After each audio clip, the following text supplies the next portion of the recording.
She sent a text message to the wrong number, and revenge came to her door before dawn. That night, Sophia Hartwell had no idea that a small mistake, so small it was laughable, would drag her and her 4-year-old daughter into the midst of a war between America's darkest forces. One text message, one wrong name, and in minutes, sleek black cars surrounded the dark street where she huddled alone. If you think life only changes because of big decisions, you're wrong. Sometimes just one wrong click of a finger is enough to destroy everything. Follow this story to the end, and leave the name of the city you're watching below, so I know how far my story has come. Don't forget to like if you want to continue the journey with Sophia. The rain had been falling for 3 hours straight, and it showed no sign of stopping. Sophia Hartwell stood at the cracked bathroom mirror with a damp washcloth pressed against the back of her neck, staring at the woman looking back at her like they were strangers. 28 years old, and she had the eyes of someone who hadn't slept through a full night in longer than she could remember. Dark circles carved beneath brown irises. A bruise of exhaustion sitting heavy on her cheekbones. Her hair was pulled back in a knot that had come undone twice already, and she hadn't bothered fixing it the second time. From the other room came the sound she'd been dreading all evening. A thin, ragged cough that broke apart at the end, followed by a small voice calling for her. "Mama!" She was moving before she even finished hearing it. Ava was propped against the pillows on the pull-out couch. Her cheeks flushed a color that didn't belong on a 4-year-old's face. The fever had climbed again. Sophia could feel it the moment she pressed her lips to her daughter's forehead. That unnatural heat radiating off skin that should have been cool and soft, not burning like the inside of something broken. "I'm here, baby," Sophia said, and the words came out steadier than she felt. She'd already given Ava the last of the children's fever reducer 2 hours ago. The bottle sitting empty on the kitchen counter. The pharmacy 3 blocks away had closed at 9, and the drugstore on 5th was 20 minutes by bus, and she hadn't taken the bus in months because the monthly pass had been one of the first things to go when rent swallowed everything. The apartment they lived in was a 1-bedroom on the 4th floor of a building on Carver Street that the landlord liked to describe as charming in the listing, and that everyone who actually lived there called something else. The radiator knocked every 30 minutes like a fist behind the wall. One of the windows had a crack running diagonally across the lower pane that let cold air seep in at night, which Sophia had sealed with packing tape that kept coming loose. The walls were thin enough that she could hear the man in 4B watching television past midnight most nights. It was home. That was the complicated truth. It was the only home Ava had ever known, and in 3 months it might not be theirs anymore. Sophia smoothed her daughter's damp hair back from her forehead and held the washcloth there, watching the little girl's eyes flutter half-closed. "Does your throat hurt?" she asked. "A little." "Just a little?"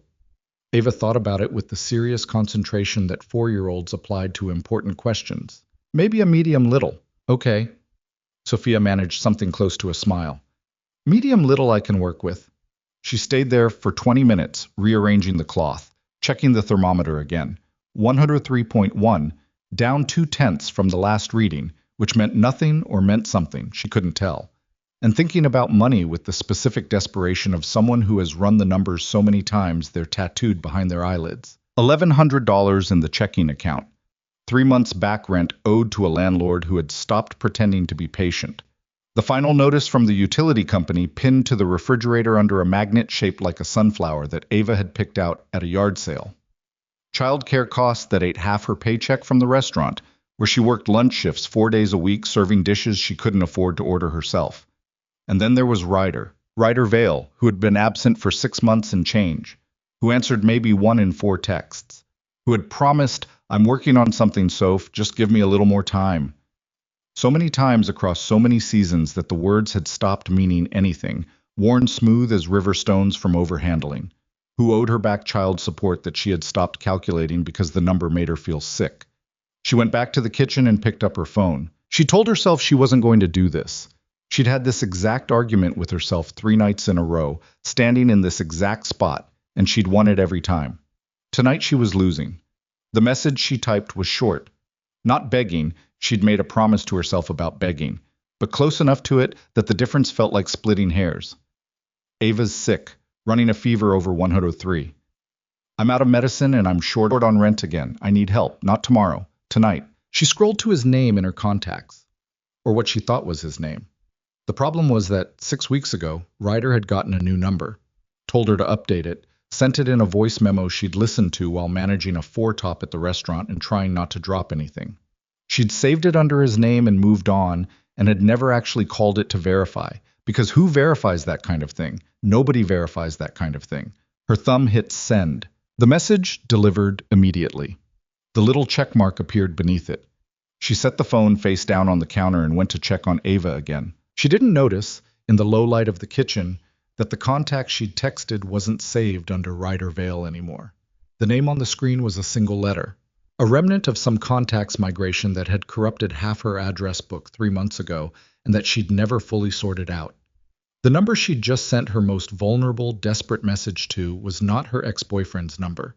She didn't find that out until 6 minutes later when the response came back. "Who is this?" Sophia stared at the message, then at the name at the top of the thread. The single R that could have meant Ryder or could have meant anything. Her stomach did something unpleasant. She typed, "Ryder?" 3 dots appeared, disappeared, appeared again. "I think you have the wrong number, but you texted this phone. So I need you to tell me who you are." The phrasing was wrong. That was the first thing she registered. Not the words themselves, but the structure of them. Calm and deliberate in a way that Ryder had never been calm and deliberate in his life. Ryder communicated in fragments and emoji and responses that came 2 days late. Whoever this was, they were not Ryder. She typed back, "Sorry, wrong number." Then she put the phone down and pressed both hands flat against the counter and breathed. Embarrassing. Just embarrassing. She'd have to find the right contact tomorrow and send a separate message, and the whole thing would feel just as bad the second time. She pushed off the counter and went to check whether there was anything, ibuprofen, aspirin, anything, left in the medicine cabinet she might have missed. She was standing on her toes, reaching for the top shelf, when she heard her phone buzz 4 times in quick succession. She came back to the kitchen and looked at the screen. The messages were from the same wrong number, 4 of them, sent in under 30 seconds, and the content of them made her whole body go cold despite the apartment's insufficient heat. "Your name is Sophia Hartwell. You live at 412 Carver Street, apartment 4C. Your daughter's name is Ava. She's 4 years old. She has dark hair, and you keep it cut just above her shoulders." Then, "Don't hang up. Don't call the police. Just keep reading." Then, "The man you were trying to reach has something that belongs to me." Then, "We're already outside." Sophia's first instinct was that it was Ryder, some stupid, elaborate attempt at something, a prank, a power play, some Ryder-shaped piece of theater designed to feel important. Her second instinct, arriving hard on the heels of the first and obliterating it completely, was that no, this was nothing like Ryder at all. Ryder didn't know things. Ryder didn't organize things. Ryder didn't send messages like a man reading from a list. She moved to the window. She moved carefully, staying to the side of the frame, the way you do when something animal in your brain suddenly overrides conscious thought and tells you not to be seen. Carver Street was quiet in the rain. The streetlight on the corner had been out for 2 weeks, and the city still hadn't fixed it, which meant the lower half of the block swam in that particular urban murk of reflected light off wet pavement. A few parked cars, the dumpster at the end of the alley, and 3 black SUVs sitting at the curb with their headlights off. Sophia pressed her back against the wall beside the window and tried to get her breathing under control. Her hands were shaking. She could feel her pulse in her wrists, in her temples, beating fast and high. She looked at the phone again. "We're already outside." Past tense in the sense that it had already happened before he sent the message. Whoever this person was, he hadn't needed her response to know where she was. He'd known before he texted. The text wasn't a negotiation, it was a notification. She made herself go to the doorway of the main room and look at Ava, still feverish on the pull-out couch, eyes closed now, small chest rising and falling in the uneven rhythm of sick child sleep. The washcloth had slipped half off her forehead. Sophia thought, "I cannot panic, I cannot scream, I cannot do anything that wakes her up and scares her." She thought, what has Ryder done? She thought these 2 things simultaneously, and they braided together into something that felt like a kind of cold clarity she'd never experienced before. Like fear had reached a temperature so high, it flipped into something else. She picked up the phone and typed, "What do you want?" The response came back in under 10 seconds. "To talk. That's all. You don't bring 3 cars to talk to someone." There was a pause. Longer this time. She found herself counting the seconds and hating herself for counting them. "You're right," came the response. I don't. Usually I bring them to end conversations, but right now I'm interested in having one. Open the door, Sophia. She stood in the kitchen of her small, cold, cracked window apartment and thought about the bottle of pepper spray in the drawer under the sink that she'd had since her second year of college and had never used and probably didn't work anymore. She thought about calling 911 and then immediately understood, with a certainty she couldn't explain, that whoever was outside had already considered this possibility and had already made it irrelevant. She thought about taking Ava and going out the fire escape in the back. But the fire escape on this building creaked loud enough to wake the whole floor, even in dry weather, and Ava couldn't climb fast, and it was raining. She was out of moves. This was a thing she had never fully understood until this moment. The difference between a bad situation and a situation with no exits. She'd been in bad situations before. This was different. She walked to the front door. She put her hand on the deadbolt. She thought of Ava. She turned the lock. The man who came through the door first was not the man she'd feared. The man she'd feared had been some blunt instrument, thick neck, blank face, the kind of man who existed to be between other men and danger. And she got one of those too, stepping through behind the first, hands clasped in front of him, eyes moving across the apartment in that professional way that saw everything and reacted to nothing. But the first man through the door was different. Lucien Moretti was tall in a way that occupied a room rather than merely filling it. He wore a dark coat over a charcoal shirt, no tie, the top button open, and there was something about the way he moved, unhurried and precise, that communicated danger more effectively than any weapon could. He was younger than she'd expected, somewhere in his early 30s, with sharp features and eyes the particular color of winter sky before a storm. Not gray, not quite blue. Something in between, cold and very attentive. He looked at the apartment, at the cracked window with its packing tape, at the empty fever reducer bottle on the counter, at the thin blanket draped over the back of the couch, at Ava, still asleep. His expression didn't change, but something moved through those pale eyes, brief and unreadable, before his attention shifted back to Sophia. "You're not going to scream," he said. It wasn't a question or a command. It was an observation. Because of her. "Tell me what you want," Sophia said. Her voice came out harder than she'd expected. "And tell me right now." He looked at her with what might have been mild surprise, the expression of a man who is rarely addressed that directly. "Ryder Vale stole something from me," he said. "A flash drive. He took it 8 days ago from a man who was supposed to protect it. That man is now dead." He let that land without emphasis, which made it land harder. "The drive contains information worth more than you want to know about. Several organizations, some foreign, some domestic, are currently looking for it. They will not ask politely." "I haven't seen Ryder in 6 months." "I know." "Then why are you here?" "Because Ryder still has feelings for you," Lucien said. "Or more precisely, because Ryder still sees you as an asset." He glanced at Ava again. "Both of you." The word asset sat in the room like something dirty. "You're saying he'd use his own daughter?" Lucien didn't answer that, which was itself an answer. Sophia looked at him for a long moment. At the man behind him near the door, large and still. At her phone on the counter, which would do her no good. At her daughter, who had shifted in her sleep and made a small sound. "What happens if I say no?" she said. "To what?" "To whatever you're about to offer me." Lucien tilted his head slightly, a gesture that reminded her of someone considering an interesting problem. "Then I leave," he said, "and you spend the rest of tonight wondering what Ryder has already told people about where you live." He paused. "I'm not your threat, Sophia. I'm the one standing between you and it. You broke into my apartment. I used the door you opened. Because you told me to." Yes, she hated him a little for how calm he was, how absolutely, infuriatingly unruffled, standing in her broken apartment in his expensive coat, talking about flash drives and dead men, while her daughter burned with fever on a pull-out couch. "She needs medicine," Sophia heard herself say. The words came out flat. The kind of flat that happens when you strip all the pleading out of something because you've decided pleading won't work. "She's running a fever over 103 and I'm out of children's Tylenol and every pharmacy nearby is closed." For the first time, something shifted in Lucien Moretti's expression. Not softness, exactly. Something more like recognition. He turned without speaking and said something quiet to the man near the door. The man nodded and was gone. "He'll be back within 15 minutes, Lucien said. Then he looked at Sophia. "Sit down." We have a great deal to talk about. She didn't sit.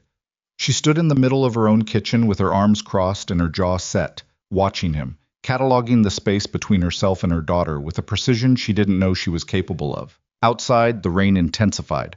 One of the SUVs at the curb switched on its lights, two white beams cutting through the downpour and falling apart on wet asphalt.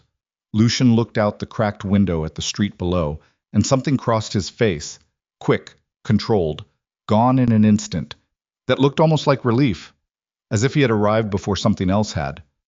What did Ryder do? Sophia asked. Lucien turned back to her. You want the clean version or the true one? I want the one that explains why my daughter's life might be in danger.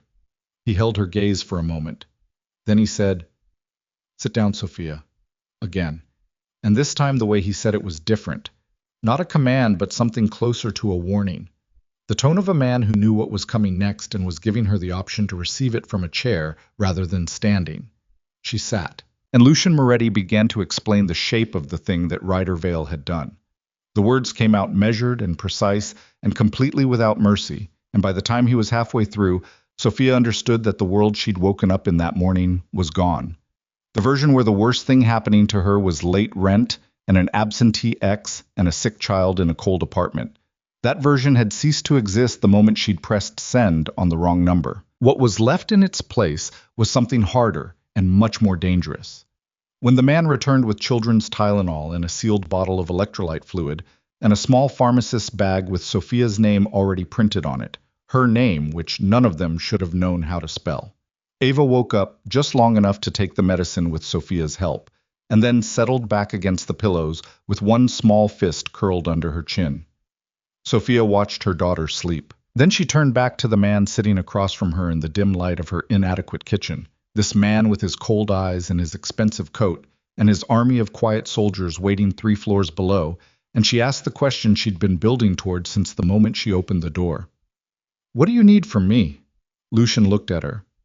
I need you to get Ryder out into the open, he said, and I need him to believe you're on his side when you do it. Sophia thought about Ryder's voice, thought about every false promise she'd stored and carried and eventually discarded, thought about the word asset, and the flash drive and the packed suitcase she didn't know about yet.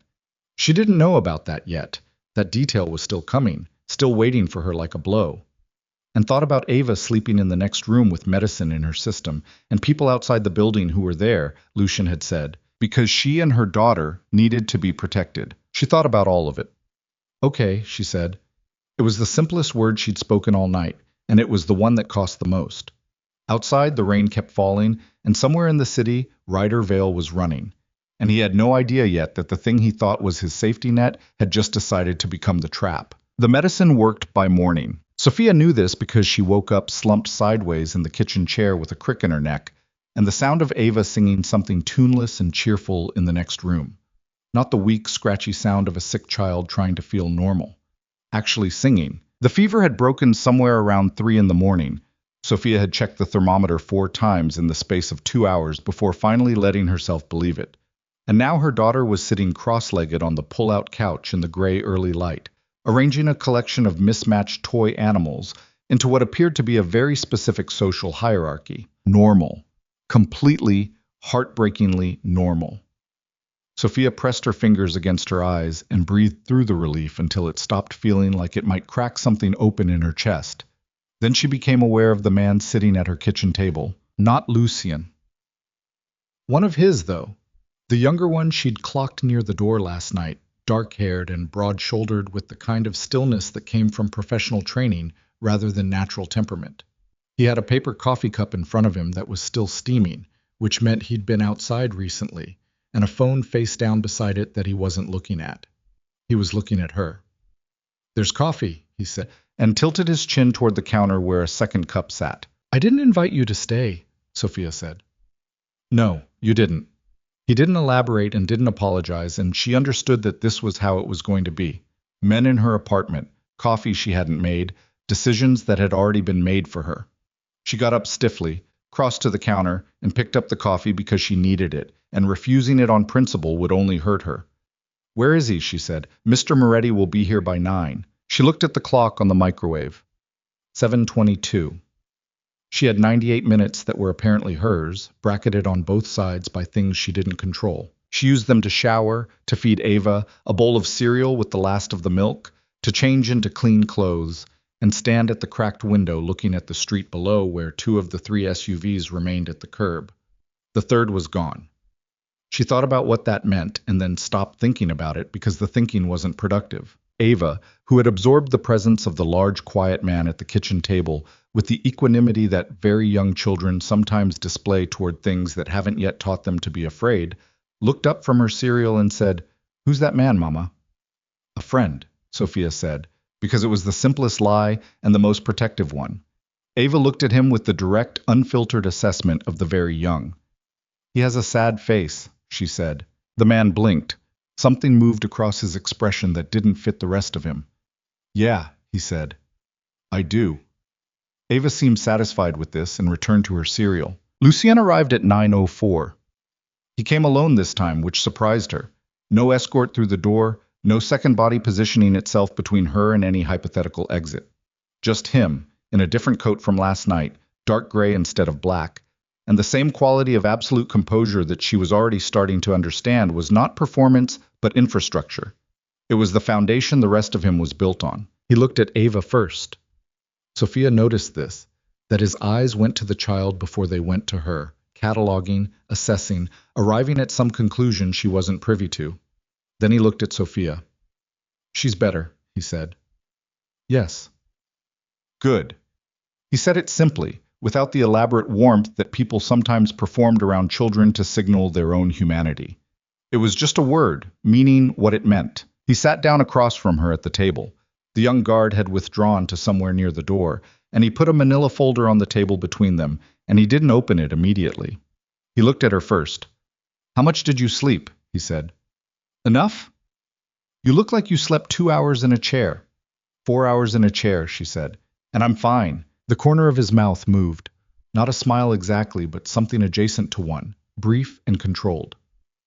"Ryder Vale," he said, pivoting without ceremony, "has been operating inside a network of financial criminals for approximately 18 months. What he stole from me isn't just a flash drive. It's the documentation of a financial infrastructure that connects 3 separate criminal organizations on 2 continents. Names, account numbers, routing chains, the identities of 14 public officials currently drawing government salaries while accepting payments from people I do business with." "People you do business with," Sophia repeated. "Yes." "Meaning criminals." "Meaning people," Lucien said, "whose business intersects with mine in ways that have historically been mutually beneficial. The nature of that business doesn't change what's at stake here." Sophia looked at him steadily. "You're telling me to trust you while simultaneously explaining that you're involved with criminals and corrupt officials." "I'm not asking you to trust me," he said. "I'm asking you to understand the situation." "What's the difference?" "Trust requires faith. Understanding only requires information." He opened the folder then and turned it to face her. "This is what we found in Ryder's apartment 48 hours ago." She looked at the papers. Then she looked again, more slowly, because the first pass hadn't fully processed what she was seeing. Photographs. Several of them. Ava at her preschool, taken from outside the fence.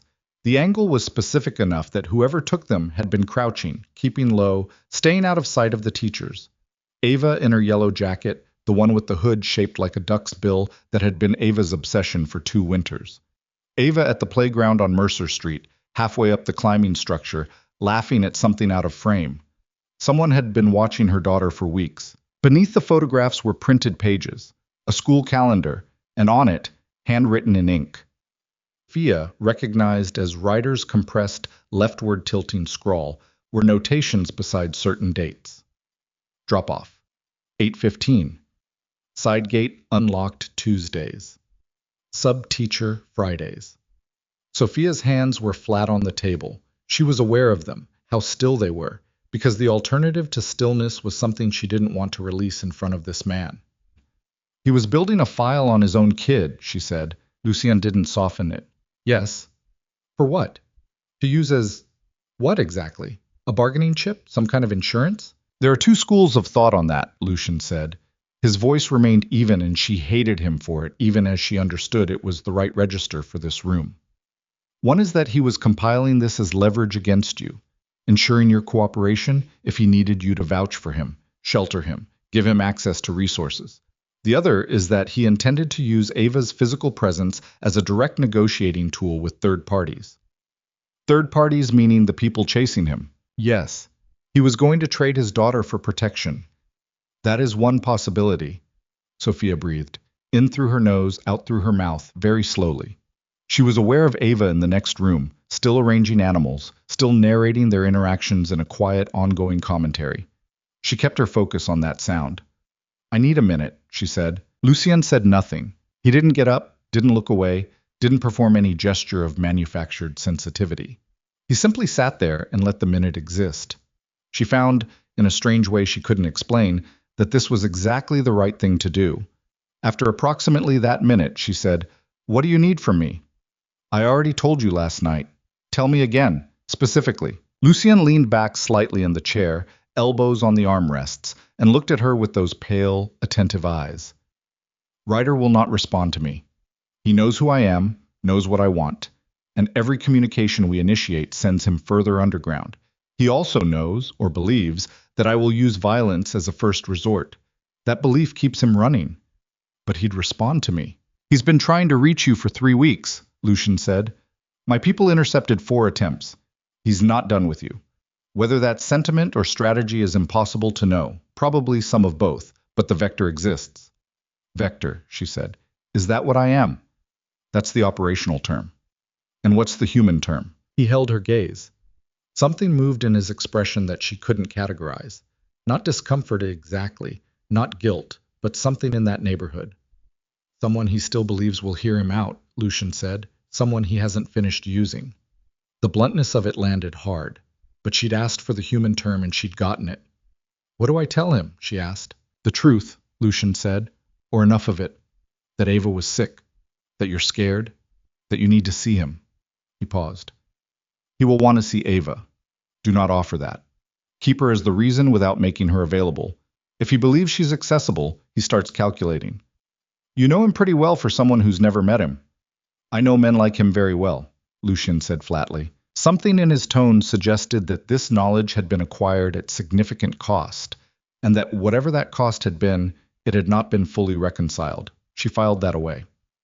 Then the door opened and the young guard leaned in from the hallway, and the look on his face was the first thing Sophia had seen since last night that broke through Lucien's composure. Lucien was on his feet before the guard had finished speaking. The guard had said maybe 12 words. Sophia only caught 3 of them, Belkov, and Overnight, and Carver. Lucien turned to her. "Get Ava, now." "What? We have to move right now." "Move where?" "My car." He was already going to the door, speaking rapid, quiet words into a phone that had appeared in his hand. "Do not stop to pack anything. Do not stop for anything." Sophia was already in the main room, scooping Ava up off the couch.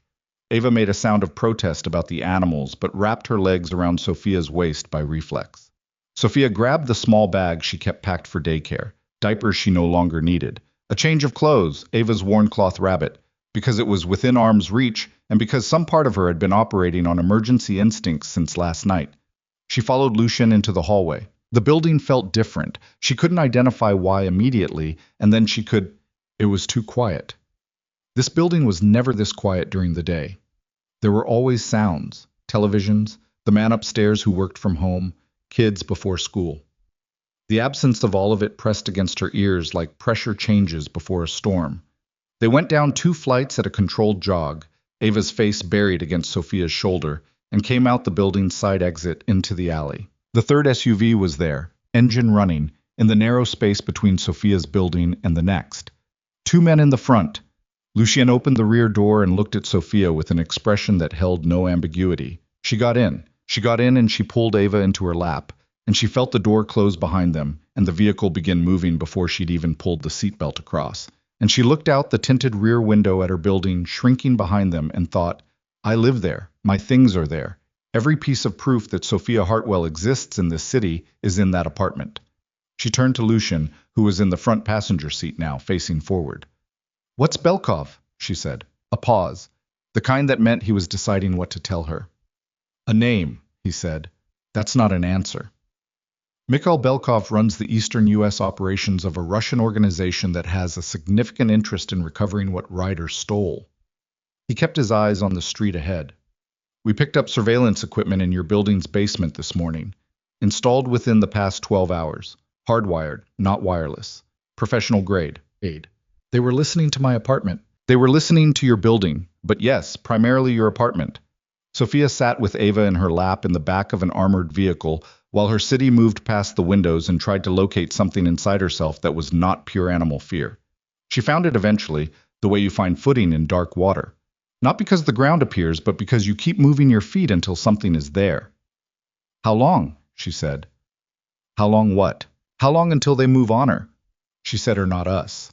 She noticed herself doing it and understood why. Lucien turned his head and looked at her over his shoulder. It was the first time she'd seen his face in daylight. Full daylight, not apartment light. And she registered details she'd missed the night before. A thin scar at the outer edge of his left eyebrow, barely visible. The shadows beneath his eyes that matched her own but were differently shaped. The kind you got not from one bad night, but from years of nights that never fully resolved. The quality of his attention, which was absolute in a way that made being the object of it feel like standing in the path of something that could not be deflected. She won't be touched, he said. That's not a number. No, he said. It's a promise. He held her gaze for a moment. I don't make them lightly. She looked at him and tried to find the lie in it, the calculation, the thing underneath the thing. She didn't find it, which either meant he was telling the truth or he was very, very good at not being found. She looked back out the window. Where are we going? She asked. He turned back to the road. Somewhere safe. The somewhere safe turned out to be 40 minutes outside the city, on roads that got quieter the further they traveled, climbing gradually through November trees stripped to their frames, bare branches against a sky the color of old pewter. They came eventually through a gate that opened inward, iron, 12 feet high, operated by a guard in a small booth who looked at Lucien and said nothing, and up a drive lined with old-growth trees whose canopy closed overhead like hands folding. The house at the end of it was not what she'd expected. She'd expected something aggressive. Brutalism in stone and glass, architecture as display of dominance. What she got instead was something older and more complicated. 3 stories of pale limestone with high windows, a pitched roof, ivy across the eastern face that had been cut back at the mortar lines to keep it from working into the stone. It looked like a house that had been here for a long time and had outlasted several different ideas about what it was for. Beautiful, she thought, and then hated herself for thinking it. Inside, the ceilings were high and the floors were dark wood, and there were staff, she counted 4 in the first 10 minutes, moving through the space with the specific calibrated efficiency of people who had learned to be useful without being present. A woman appeared and offered to take Ava to a room prepared for her, and Ava, who had been alarmingly cooperative throughout the entire morning and was clearly now running on adrenaline and novelty, looked at Sophia with wide eyes.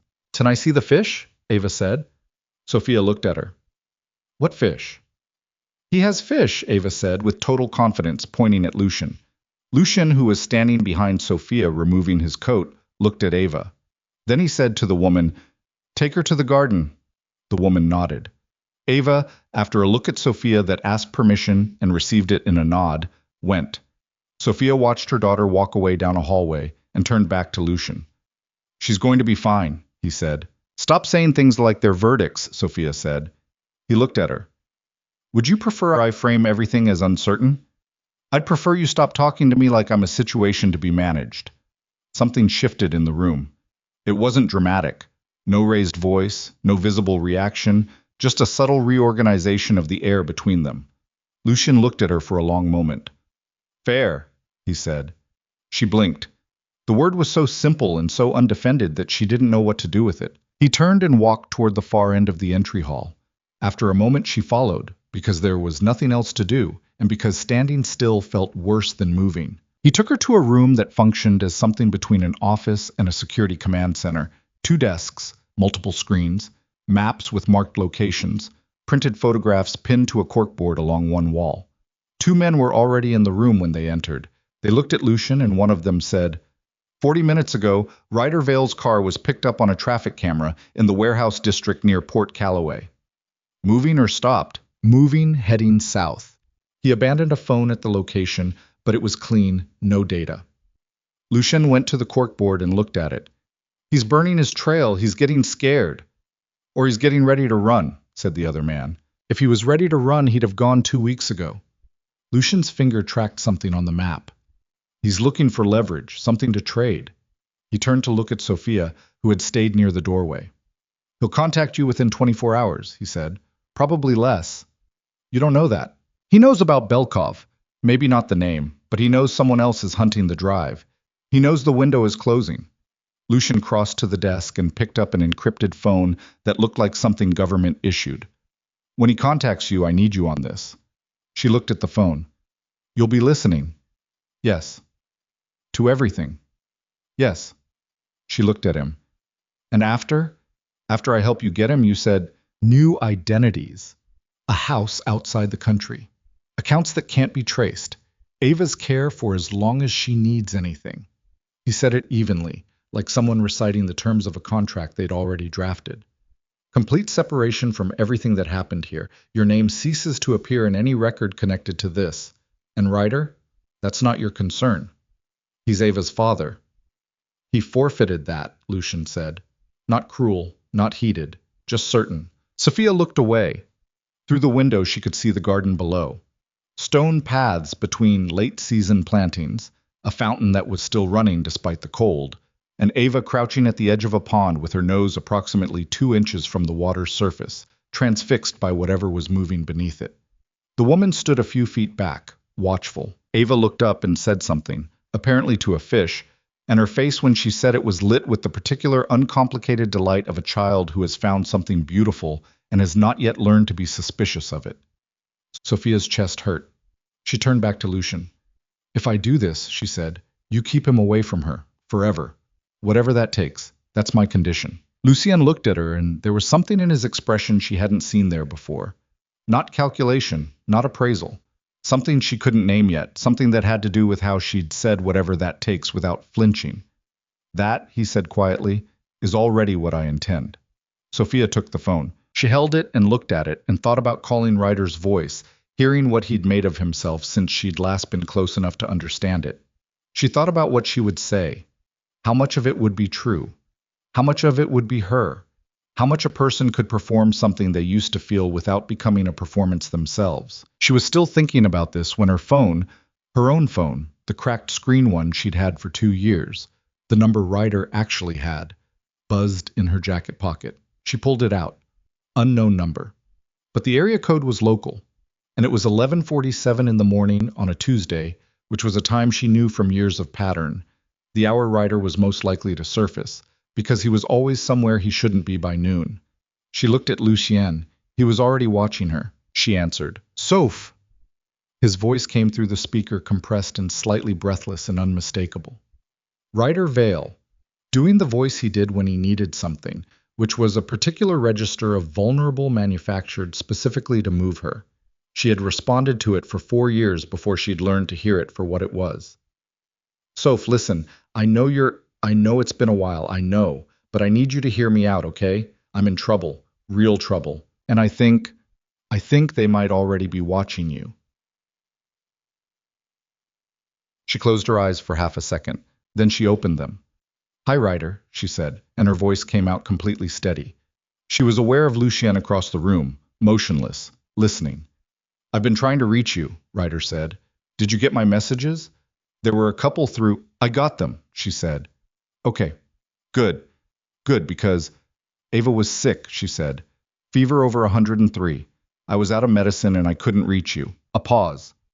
The specific quality of it. The half-second recalibration she recognized because she'd been on the other end of it 100 times. The moment when Ryder shifted tracks internally and figured out how to make someone else's crisis into a door he could walk through. God, Soph, I'm sorry. Is she okay? Is she better? She's better. I've been trying to reach you, honestly. I've been in a really bad spot. You have no idea. I think I might have some idea, she said. Another pause. Longer this time. What does that mean? He said carefully. It means I've had a very interesting couple of days, Ryder. She kept her voice even, kept it human, kept it the voice of a woman who was tired and scared and still, despite everything, accessible. She gave him the version of herself he was used to using. I think we need to talk. In person. Just us. The silence on his end stretched out long enough that she thought the call had dropped. Then, yeah, he said, and beneath the word she could hear it, the relief, the calculation, and the fear, all three running together in his voice like tributaries meeting. Yeah, okay. Yeah, I think that's a good idea. Okay, she said. Can we? I'll text you, she said. Give me a couple hours. She ended the call. She stood very still with the dead phone in her hand and the knowledge of what she'd just set in motion arranging itself in her chest like something that had weight and permanence, like a stone she'd been handed and would carry from now on. She looked across the room at Lucien. He'll come, she said. Lucien looked back at her, and for the first time since she'd opened her door to him in the middle of a rainy night, she saw something in his face that looked, just briefly, just at the edges, like it wasn't armor at all. I know, he said. Somewhere below in the garden, Ava laughed at a fish, and the trap, slow and irreversible as a tide, had already begun to close. The next 36 hours had a texture that Sophia would remember for the rest of her life the way you remember certain smells. Not in images, but in something more physical, something that lived below conscious thought and surfaced without permission at unexpected moments. The estate operated on its own rhythm, separate from the world outside its iron gate. Meals appeared at regular intervals. The staff moved through the halls with the quiet precision of people who had learned that efficiency was its own form of invisibility. Security rotations happened on a schedule she couldn't fully decode but could feel, the periodic change in the ambient sounds of the house, doors opening and closing at specific intervals, the low frequency of voices in rooms she wasn't invited into. She and Ava occupied a suite on the second floor with windows overlooking the garden. 2 rooms, a bathroom with actual hot water pressure, a closet that someone had stocked with clothes in roughly the right sizes, children's items for Ava, practical things for Sophia, nothing showy, nothing that felt like a statement about what she was to this household. Just clothes. She was grateful for them and disturbed by them in equal measure. Ava adapted with the terrifying resilience of 4-year-olds, which was to say she found the fish pond within the first hour and declared the estate her personal kingdom within the first 2. She named 3 of the koi. She asked the woman assigned to her, a quiet, patient woman named Elena, who had worked for Lucien for 7 years and who Sophia was still trying to get a read on, approximately 400 questions about the garden, the house, the fish, whether the fish had feelings, whether fish could dream, and whether there was any possibility of getting a fish as a pet. Elena answered all of them without impatience, which told Sophia something about Lucien that she hadn't expected to learn that way. Sophia spent the first evening going over the plan, not with Lucien. He was largely absent those first hours, moving through the house in and out of rooms that stayed closed to her, speaking on phones in at least 2 languages, his attention distributed across a map of pressures she could only partially see. She went over it with Marco, the young dark-haired guard who had been present since the apartment, who had the thankless job of being the person who explained operational logistics to a woman with no operational background who was asking very specific questions and wasn't satisfied with vague answers. The meeting needs to be public, Sophia said, sitting at the small table in her suite with a printed map of the downtown district spread between them. If I tell him somewhere private, he won't come. He'll think it's a setup. It is a setup, Marco said. I know what it is. He doesn't. That's the point. She tapped a location near the river. This cafe. Ryder used to meet people here. He thinks of it as neutral ground. He'll feel safer here than anywhere else I could suggest. Marco looked at the location for a long time. She could see him running something in his head, some professional calculation that accounted for sightlines and exits and the variables that people in her former life had never needed to think about. There's a problem with the Riverside approach, he said. Which is? Belkov's people know about Ryder's patterns too. He said it carefully, watching her face. He's been surveilled longer than we have. If he's picked up on Ryder's familiar locations, then they'll be there regardless of where I suggest, Sophia said. So we might as well choose a location where Lucien's people have the advantage. Marco looked at her with an expression she was starting to recognize. It was the expression people around here wore when she said something they hadn't expected from someone who was supposed to be a civilian in distress. I'll bring it to Mr. Moretti, he said. Do that, she said. She slept badly. She lay in the dark listening to Ava's breathing in the next room. Steady, healthy, the breathing of a child who had been protected from knowing what was happening around her. And she thought about Ryder's voice on the phone, the specific quality of his relief when she'd agreed to meet, how quickly he'd accepted, how little he'd questioned. That was the thing about Ryder. He had always been able to convince himself that what he wanted to be true was true. It was his primary mechanism of survival. She had once found this charming and had later found it terrifying and had eventually found it just exhausting, the way you grow exhausted with any weather pattern that doesn't change. Now she was going to use it. She thought about how easily the decision had settled into her. No moral vertigo, no crisis of conscience, just a clean, cold understanding that what needed to happen, and she was the instrument for it. She wasn't sure if this steadiness represented a kind of strength or a kind of damage. Probably both. She was starting to understand that the two were not as separate as she'd been taught. Lucien found her in the garden at 6 in the morning. She hadn't been able to sleep past 5, and had come downstairs and out through the back while the light was still gray and thin, and she was sitting on one of the stone benches near the fountain with her hands around a cup of coffee, watching the surface of the koi pond in the early quiet. The fish were slow in the cold, moving in long, deliberate arcs just below the surface, their orange and white forms catching what light there was. She heard him before she saw him, footsteps on the stone path, unhurried. He came around the low hedge and stopped when he saw her, and for just a fraction of a second she saw something on his face that he hadn't prepared for. Surprise at her presence, and something else that he covered quickly. "You're up early," he said. "Couldn't sleep." He didn't offer anything sympathetic, which she appreciated. He crossed to the other bench. Not hers, not beside her, but across the path, close enough to talk, and sat with his elbows on his knees, a phone in one hand that he wasn't looking at. They sat in silence for a moment. The fountain ran quietly in the background. "Tell me about this," she said. "About what specifically?" "About you. About how someone becomes—" She gestured, not at him exactly, but at the general territory of this. The estate, the guards, the iron gates, the language of danger that everyone around her spoke as a native tongue. He was quiet for long enough that she thought he wasn't going to answer. Then he said, "It's not a single decision. It's 1,000 small ones. And by the time you understand where they've been leading, you're already there." That's a very careful answer. It's an accurate one. She looked at him. "Did you choose it?" "Partially." He turned the phone in his hand, once. "The rest chose me." That's how most people describe things they don't want to be responsible for. The corner of his mouth moved. "You don't let things go easily." "I have a 4-year-old, she said. "Everything is a negotiation. You learn to hold your positions." He looked at the pond. Something shifted in the line of his shoulders, a marginal softening that she wasn't sure he was aware of. "My father built this," he said. "Not the house. The organization. He built it from nothing in a country that had no place for him, and he built it through methods that I was not consulted on, and was eventually handed as an inheritance I had no mechanism to refuse." "You could have refused. I had 2 younger brothers," he said, "and people who depended on this organization for their livelihoods and their protection. Refusing is a concept that belongs to people whose choices affect only themselves." Sophia thought about that. "I understand that," she said, and meant it, and was surprised to mean it. He looked at her, and again there was that quality of attention, direct and complete and without the usual deflections people inserted to manage the discomfort of being genuinely seen.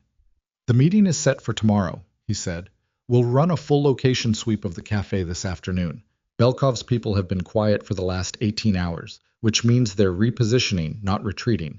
We'll need to move quickly once you and Ryder are in contact." The operational tone returned, and she let it return, because it was safer and because she had learned in the last 48 hours that the moments when it dropped were worth more for being rare. "Okay," she said. She went back inside. She didn't look back at him, but she was aware, walking away, that he stayed at the fountain for a long time after she left. The text to Ryder went out at noon. "I need to see you, tomorrow. The cafe on Larimer, by the river, 7 p.m. Come alone." He responded in under 4 minutes. "I'll be there. I'm so glad you reached out, Soph. I've been going crazy worrying about you and Ava. I have so much to explain." She read it and put the phone face down without responding, and she thought, "I know exactly how much of that is real." The answer was a number approaching 0, and this no longer surprised her or wounded her. It was simply information, like a weather report, like a number on a thermometer. Marco ran her through the logistics twice that afternoon. Where to sit in the cafe, facing the door, back to the rear wall. What to say to keep Ryder present if he started to bolt. How to signal if anything felt wrong. The signal was simple. She'd put her right hand flat on the table, palm down, for 3 seconds. Lucien's people would read it from across the street. And if something goes wrong with the signal? She asked. Nothing will go wrong with the signal, Marco said. That's not an answer to my question. He met her eyes. If the signal fails, we go to contingency. You stay in your seat. You do not run. You make yourself small, and you cover Ava, and you do not run. Ava won't be there, she said sharply. We agreed she stays here. Yes, Marco said. She stays here. I misspoke. He had not misspoken. She filed that away and said nothing. The night before the meeting, Lucien came to the suite. He knocked. She noticed this. The knock. The waiting. She opened the door and he was standing in the hallway with a folder and the look of a man who had come to say something he had been deciding how to frame. There's something you should see before tomorrow, he said. She let him in. Ava was asleep.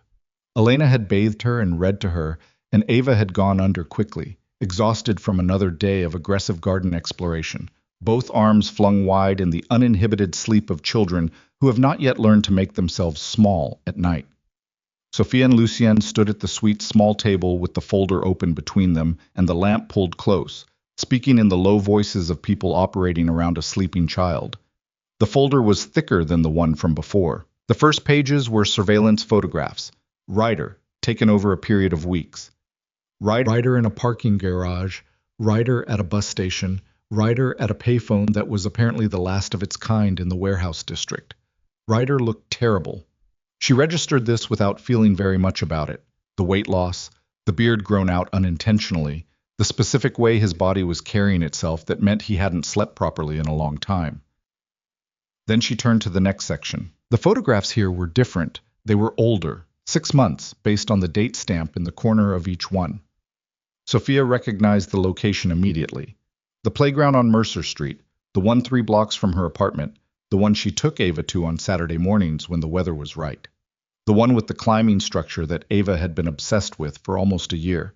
And there was Ryder, in frame, close, very close, in a way that had clearly been deliberate, close to Ava, not interacting with her, not speaking, not touching, just close, positioned. In photograph 3, he was looking directly at Ava. In photograph 4, he was looking past her, toward the street, and his expression in this one was something Sophia had to look at for a long time before she could identify it. He was assessing the exits. I was standing 4 feet from his daughter at a playground, and he was looking at the exits. This was 6 months ago, Sophia said. Her voice came out very flat. 7, Lucien said. He was surveilling her. I was watching how she moved, where she went. She turned to the next page. I was there when I wasn't. I didn't take her to the playground that Saturday. My neighbor did. She stopped. We know, Lucien said. She turned more pages. Documents now. Printed emails, partially redacted, enough visible to understand the structure. Ryder had been in communication with a man named Carver, not a real name, they were fairly certain, about a transaction. The transaction, as best as Lucien's analysts could reconstruct it, involved the flash drive and a secondary form of collateral. The secondary collateral was described in one email as the child. Sophia stopped reading. She put both hands flat on the table and stared at a fixed point above the folder, and breathed. In and out, slow. The lamp buzzed faintly. Ava's breathing from the next room was steady and unbroken. He offered her, Sophia said. As an insurance mechanism, Lucien said carefully. Don't make it smaller than it is. Her voice, still flat, still held. He offered our daughter as collateral on a criminal transaction. If the deal fell through, they would have used Ava's presence to compel your cooperation, Lucien said, or to compel mine if they understood the situation correctly at that point. Did they? Understand the situation? No. At the time you were not yet relevant to my interests. She looked at him. There was something almost honest in the clinical precision of that, at the time. She had become relevant to his interests because Ryder had made her relevant, accidentally, through a wrong number on a rainy night. None of this had been her choice. None of it. And yet here she was, in a mansion 40 minutes outside the city, planning to bait her daughter's father into a trap, with a child asleep in the next room who named Koi Fish and didn't know what her father was. She's never going to know, Sophia said. It wasn't a question. That's your decision to make, Lucien said. I'm making it now. He nodded. She closed the folder.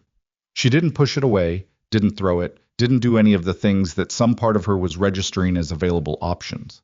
She just put her hand on the cover of it and sat there for a moment and then said, I want this done. Tomorrow.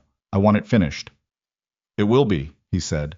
And then I want to know everything you've promised us is real. She looked at him directly. The new identities, the house, the accounts. I want documentation. I want to see it before I walk into that cafe. He held her gaze. I'll have it on this table by 7 tomorrow morning. She believed him. That scared her more than she'd expected. The morning of the meeting came in gray and damp, a low sky pressing down over the estate and the city beyond its gates. Sophia was up before 6. The documentation was already on the table when she came downstairs. A folder, thinner than the others, containing 2 new identity packages with photographs that had been taken of her and Ava sometime in the last 48 hours without her knowledge, which she was going to have complicated feelings about later but could not afford to have right now. Bank documents. A property address in a country far enough away to be meaningful. Accounts that had already been partially funded. Real. All of it real. She sat with it and drank her coffee and felt the shape of the future. Not the old future. The one that had consisted of falling further behind on rent and Ryder's intermittent cruelties and the slow, grinding attrition of making it work alone. But something else. Something that didn't have a name yet. At 6:45 she went upstairs and looked at Ava, still asleep, golden in the lamp's edge of light, her cloth rabbit tucked under one arm. She did not wake her. She had said goodbye the night before in a way Ava hadn't understood was a goodbye. An extra long hug at bedtime, a song she hadn't sung since Ava was an infant, her lips pressed to her daughter's forehead for a few seconds longer than usual. Ava had tolerated this and then told her the rabbit's name was now Gerald and fallen asleep mid-sentence about Gerald's opinions on fish. Sophia had stood in the doorway for 3 minutes after that. Now she straightened up and went downstairs and found Lucien already in the entry hall in his dark coat, and Marco behind him, and 2 other men she recognized from the security rotation. The vehicles were visible through the front window, idling in the drive. She stopped at the bottom of the stairs. Lucien looked at her. She looked back. Let's go, she said. The drive into the city felt different from the drive out. The trees along the road were the same bare winter forms, the sky the same gray, the road the same November emptiness.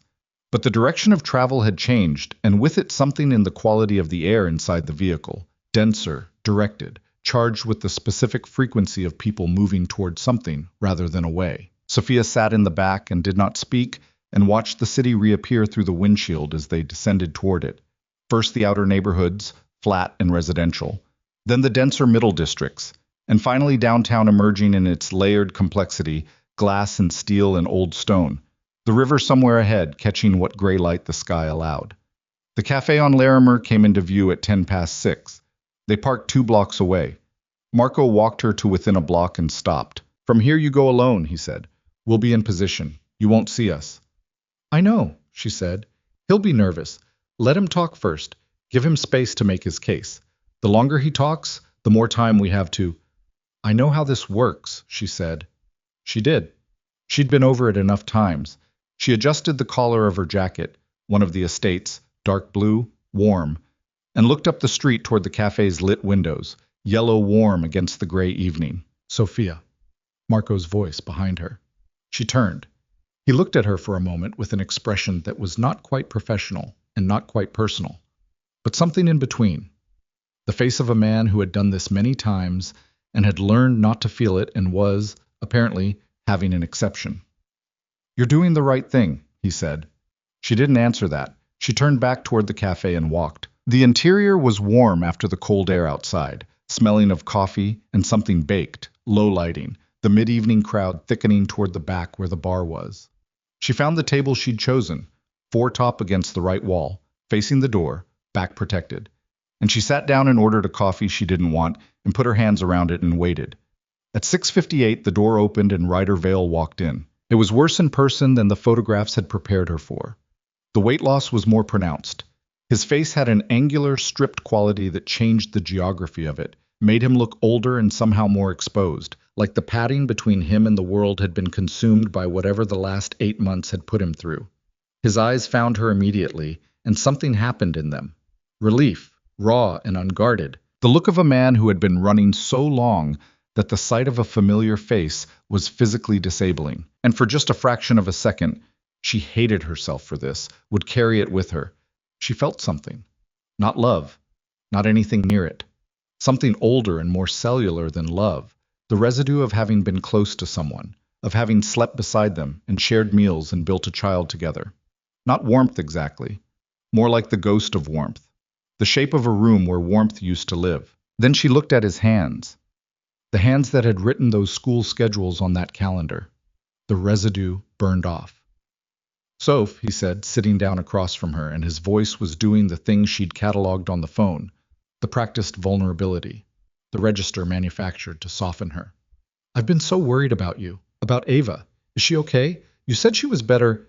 "She's fine," Sophia said. "She's safe." Something moved through his expression.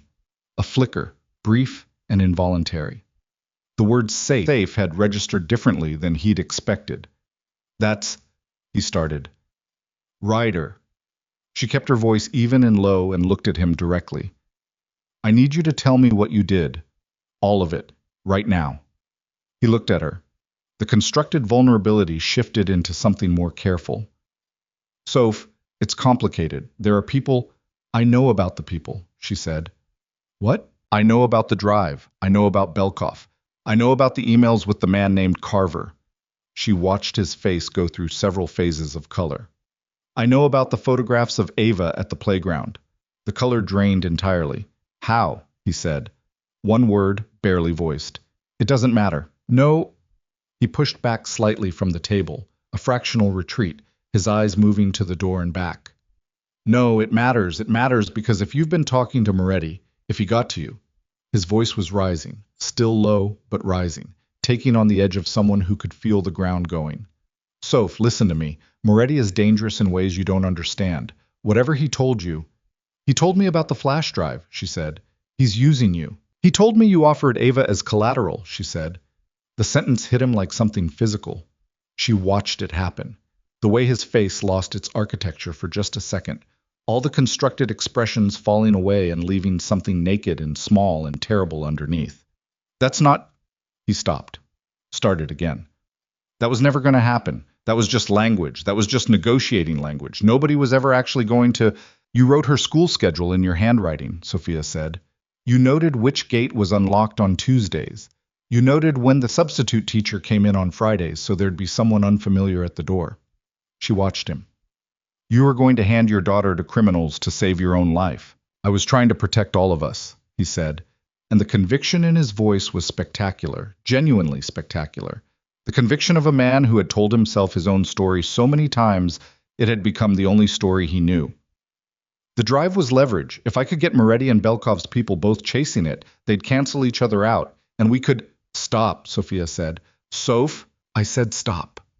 Her voice dropped to nearly nothing and was somehow more absolute for it. "You don't get to do that. You don't get to stand in front of me and build a narrative where you're protecting us. I have read the emails, Ryder. I know what collateral means." He looked at her for a long moment, and then something happened that she had not prepared for. His face changed. The performance, all of it, every layer of it, the vulnerability and the conviction and the manufactured affect, dropped. Just dropped, cleanly, the way a curtain falls. And what was underneath was not guilt. It was not remorse. It was not the face of a man confronting what he'd done. It was calculation, pure, cold, immediate calculation.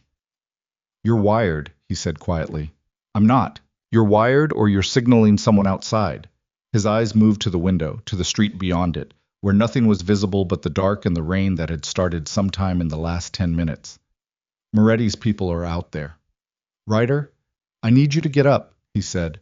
"I need you to get up and walk out with me right now, because if we don't move in the next 30 seconds, this entire street turns into—" The window exploded inward. Not the whole window. A single pane, center left, taking out a section approximately the size of a dinner plate, and the sound it made was not the crash she would have expected, but something sharper and more specific. A hole. A round hole with fractured edges and a white star pattern spreading from the impact point. Not glass breaking outward, glass breaking inward. Sophia was on the floor before she understood how she'd gotten there, crouched behind the table, and the cafe had erupted into screaming, chairs overturning, the bar crowd surging toward the rear exit, the barista flat against the wall with both hands over her head. Ryder was no longer at the table. She looked up and saw him moving low and fast toward the side exit, the one that opened onto the narrow passage between the cafe and the building beside it, moving with a specific practice speed that told her he'd already clocked every exit in the room before he sat down. Her earpiece, the one Marco had fitted before she walked in, filled suddenly with voices, rapid and overlapping, and then Marco's voice cutting through. Shots fired from the north building. Belkov's people. They have eyes on Vale. Do not move. Sophia, do not... But Ryder was already at the side door, and it was already opening from the outside. Not Lucien's people. She knew this because Lucien's people opened doors like they were completing a task. The men coming through this door opened it like they were entering a space they'd already decided belonged to them. 3 men. All of them wrong. The wrongness immediate and total, something that operated below language, pure threat frequency. Ryder stopped. The man in front was large and fair-haired and looked at Ryder with the patient expression of someone who has been following someone for a very long time and has arrived, at last, at the destination. He said something in Russian. Then he looked past Ryder. He looked at Sophia, and she understood, in the space between one heartbeat and the next, that they were not here for the drive. They were not here for Ryder, not primarily. The drive was already gone. She could see it in the way they were positioned, the way their attention distributed itself. They had already accounted for the drive. They were here because Lucien Moretti cared about this woman and her daughter, and that made the woman and her daughter useful. Sophia's hand went flat on the table, palm down, 3 seconds. But the table was overturned in the chaos. Her signal went nowhere. She was alone in the middle of a cafe that was emptying fast, with 3 of Belkov's men between her and the only exit that mattered, and Ryder standing frozen between them and her. And outside the rain was falling harder now, and from somewhere several blocks away she could hear the rising sound of... The sound she'd been hearing resolved itself into something recognizable in the 3 seconds she had to process anything before the world compressed into pure survival frequency. Sirens. Police. Maybe 2 blocks north. And beneath them, closer, the bass percussion of vehicle engines moving fast through narrow streets. The specific sound of large vehicles that were not stopping for lights. Lucien's people. But not here yet. The fair-haired man said something else in Russian, shorter this time, a directive, and the 2 men behind him began moving around the edges of the overturned furniture toward Sophia with the unhurried efficiency of people who had done this before and found it unremarkable. The cafe was nearly empty now. The last of the civilian crowd had pushed through the rear exit in a crush of screaming and overturned chairs, and the barista was gone, and the only people remaining in the room were Sophia and Ryder, and 3 men who were not here for conversation. Ryder did something then that Sophia would never fully reconcile. He stepped aside. Not dramatically. Not with any visible conflict. Just a small lateral shift, a half step that took him out of the path between the men and Sophia, and he looked at the fair-haired man with his hands slightly raised, not in surrender, in negotiation, and said, in English, clearly, "She's more useful to you alive, and cooperative." The word cooperative landed in Sophia's chest like something physical. She looked at him. He didn't look back. The fair-haired man glanced at Ryder with the mild contempt of someone who had expected no better and had been proven right. He said one word in Russian that Sophia didn't understand. The 2 men kept moving. Sophia grabbed the overturned table. It was a 4-top, solid wood, heavy enough that in any other context she could not have lifted it. She lifted it. She didn't think about lifting it, didn't construct the decision. Her hands found the edge and her legs drove upward, and the table came up in front of her like a shield, and she shoved it forward into the closest man's path with everything she had. It caught him at the hip and he went sideways into a chair rack, and the rack went over with a crash that filled the room. And Sophia was already moving, not away from them, because away from them was the rear exit, and the rear exit was the wrong direction, but toward the front, toward the blown-out window and the street beyond it, where the sound of engines was getting louder by the second. The second man caught her arm. His grip was professional, thumb at the inner elbow, fingers wrapping to the bone, and she felt the torque of it immediately, the specific mechanical disadvantage of a smaller person in a grip designed to control a larger one. She didn't try to pull away.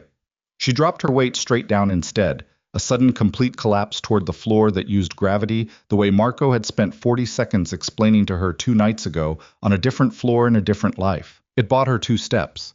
The man recovered faster than she'd expected, and his hand found her jacket collar, and she heard the fabric tear at the seam, and then she was through the gap where the window had been, one foot catching the jagged lower edge of the frame, and the pain shooting up her shin bright and immediate, and she was on the sidewalk in the rain.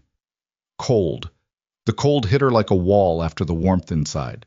She ran. She ran the way you run when the alternative is not something you're willing to examine, which is to say, completely and without reserve. Her boots hitting wet pavement in a rhythm that had no thought behind it. Just forward. Just the sound of the engines getting closer, and the knowledge that close was not the same as here, and here was where she needed them. Behind her, she heard the side door of the cafe hit the alley wall. Multiple sets of feet. The earpiece, which had gone to static in the chaos, cleared suddenly, and Marco's voice came through at a volume that told her his composure had broken approximately 30 seconds ago. Sophia. East on Larimer. Now. Go east. We're at the intersection. She was already going east. The black SUV came around the corner at the end of the block with its headlights cutting through the rain, and it didn't slow down. It was still moving when the rear door opened from the inside and Marco's arm came out, and she hit the running board at speed and got her free hand on the door frame and felt herself hauled upward and inward as the vehicle accelerated around her momentum, the door swinging shut on its own as the driver floored it. She landed across the rear seat face first and lay there for approximately 2 seconds, just breathing. Are you hit? Marco beside her, hands already moving across her jacket checking. No. She pushed herself upright. No, I'm fine. Her shin was bleeding where the window frame had caught it. She could feel the wet heat of it inside her boot, but it was superficial. She knew what superficial felt like. Ryder? We know. He stepped aside. He told them I was more useful to him. We heard. We had audio until the table went over. Marco's face, in the vehicle's interior light, was carrying something she hadn't seen on him before. Not quite anger. The kind of hard-focused feeling that anger becomes when there's no time for it to be anything else. Belkov's people have him. He went with them voluntarily. We're reading it as a trade. He gives them something in exchange for a head start. He gives them me, Sophia said. Yes. She sat with that for the length of 2 city blocks. The vehicle was moving fast through rain-emptied streets, the driver running yellow lights with the confidence of someone who knew every traffic pattern in the city. The sirens she'd heard before were still audible but receding, the police response going to the cafe, to the broken window and the overturned furniture and the spent brass that Belkov's men had left behind. Where's Lucien? She said. Marco's jaw was set. West side. There was a secondary incident. Belkov's people hit one of our vehicles on the approach, drew off 2 of our teams, divided response. He paused. It was coordinated. They planned the division. They knew our positions. Yes. She looked at him. He didn't avoid it. How? She said. The silence in the vehicle was the specific silence of people who are not yet saying what they know. How, Marco?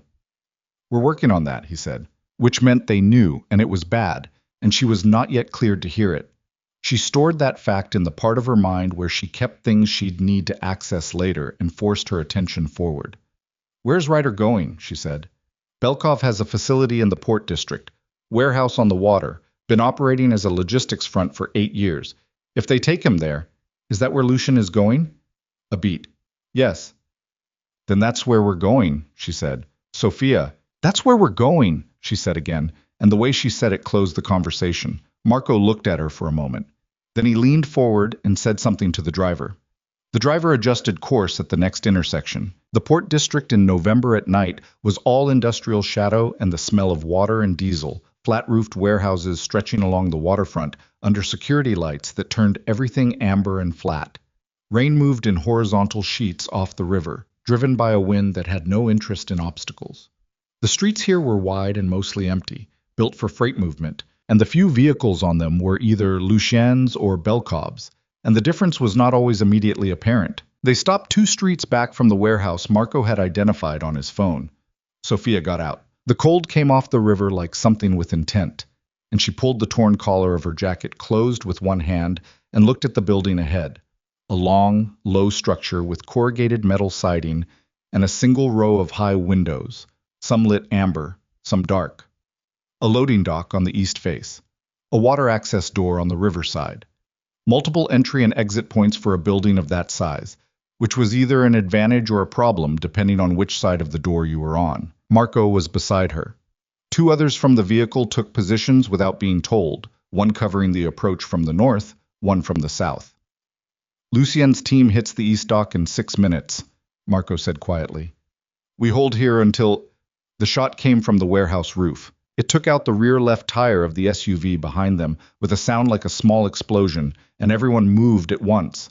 Marco pulling her sideways, the two others going flat and returning fire at an angle she couldn't fully track, the acoustic chaos of it bouncing off the metal walls of the surrounding buildings, until it was impossible to locate individual sources. Sophia was behind a concrete barrier, the base of a loading crane. She understood this dimly, the kind of detail that clarified itself without being sought. And Marco was beside her with his weapon up and his shoulder touching hers, and his breathing, the controlled, measured breathing of someone doing the work of not being afraid. Roof, he said, not to her. Two, someone else said from further right. East and center. Can you take center? Working on it.